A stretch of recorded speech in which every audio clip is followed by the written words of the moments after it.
Anyways, let's talk about Shedeur Sanders in all seriousness, though. Yeah. Because with the NFL Draft Combine being a couple weeks ago, Shedeur Sanders obviously did not compete in any of the drills. Shedeur Sanders also is one of the few players who are guaranteed is probably going to go top 10 in the draft. I don't know where he's going to go now because I just heard, I think it happened sometime last week, that Geno Smith got traded to the Raiders, and that was one of the teams that everybody thought Shedeur Sanders was going to end up going to, was the Raiders. Okay. And Geno Smith ended up going to the Raiders. Fun fact, the Raiders head coach now is Pete Carroll, so that kind of makes sense. Geno Smith played in Seattle, and then now Pete Carroll. Yeah, story for another day. I'm drying up the pussy right now. Let me keep moving. But anyways, Shedeur Sanders.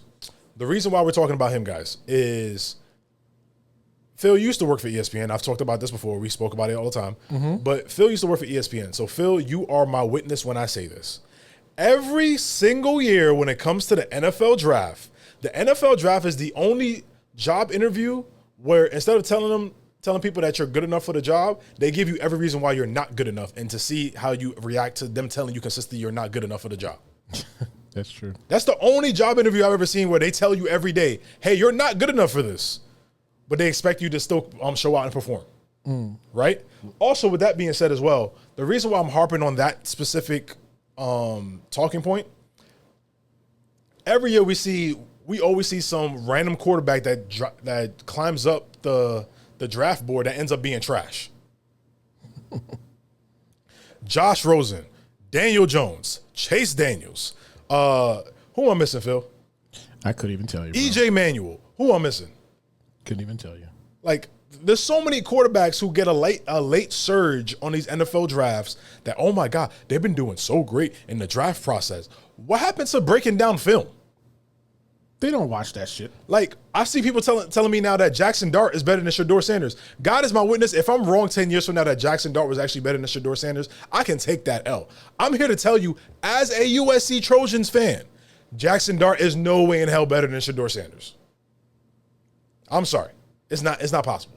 I mean, it is possible, but I don't believe it.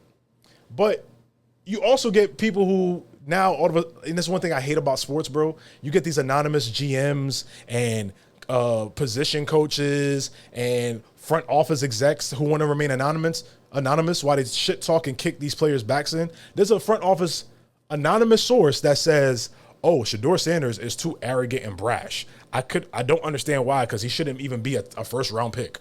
Oh. The fuck is you talking about? Like, what the fuck? You sound stupid and goofy. And supposedly the quarterback coach who said this, coaches on a team that has a top 7 pick. So, big dog, if you're so great at your job as a quarterback coach, why is your team picking the top 7 in the draft? You riddle me that.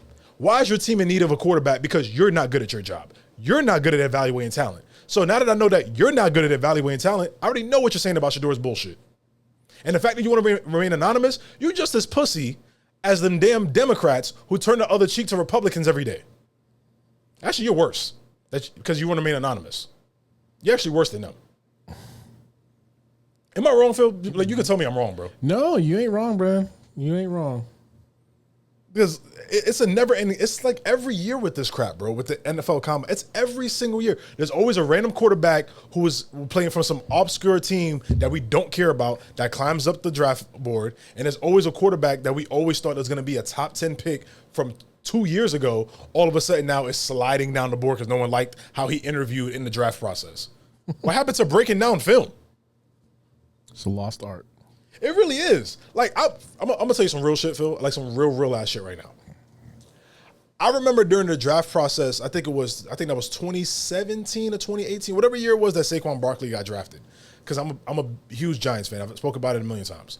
The first pick in that draft was Baker Mayfield, right, Phil? Okay. Second pick was Saquon Barkley. Third pick was Sam Darnold, right? Okay. I remember people saying that, oh, the Jets chose Sam Darnold over Josh Allen and Josh Rosen because Sam Darnold had a better attitude, right? But I also saw people at the same time saying that, oh, we didn't want to draft Lamar Jackson because he was too arrogant to switch to wide receiver, even though he's played quarterback his entire life. How did that turn out, Phil. Not good. Sam Darnold is not the player that Josh Allen is. Josh Rosen is a different story because that motherfucker. Josh Allen will probably be in Hall of Fame. Josh Allen's probably going to be in Hall of Fame. Lamar Jackson's probably the best quarterback out of that draft. So the two people that y'all thought were too arrogant and too brash end up being the two best players. Well, two best quarterbacks, I should say, not two best players. Two best quarterbacks out of that draft. So does it matter? It doesn't matter. I'm sorry. I'd rather somebody be. I'm sorry. If you're a quarterback of an NFL team, you should be arrogant. You should be confident. You should be brash. I'm sorry. You should be. But can you be coachable? Is that what their issue is? You telling me Shador Sanders, who's been coached by his dad, is not coachable? I'm not saying he's not. I'm saying is that what they're looking for? His offensive coordinator this past year was Pat Shurmur. You tell me who used to be an NFL coach.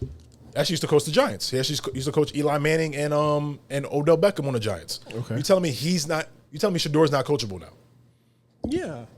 Lamar Jackson played in Louisville, won the Heisman. Not one negative thing about his personal life came out until the draft process. Now it's, his mother is too involved in the draft process. Yada, yada, yada, yada, yada. It's like, bro, it's the same shit every year, bro. Okay. When they can't find anything wrong with your game, they build narratives about you. And you know what the craziest thing to me too is? What? I've seen a lot of sports networks report about this for one day and leave it alone. You guess what the sports network's been reporting about it for the past week? ESPN. Oh, fucking course it's ESPN. I'm so sick of ESPN, bro. Like, Phil, I'm gonna tell you right now, God is my witness. You and Trey are in here, so you two are my witness. I don't care how popular these podcasts become and how popular I become. I will never be a guest on the ESPN show. Really? Never. I don't care if First Take calls me tomorrow and be like, hey, we want you to debate Stephen A. Smith on this. No, not gonna do it. I'm not gonna do it. Wow. I refuse. Okay. I refuse. Because at this point, it's starting to become ridiculous. Like, I can't watch sports TV unless I'm watching Mike Wilbon and Tony Kornheiser, because those seem like the only last two real journalists in sports when it comes to sports television. I miss those guys. That's my thing. The day they cancel PTI is going to be the saddest day in sports ever. Yeah. That's just me being honest.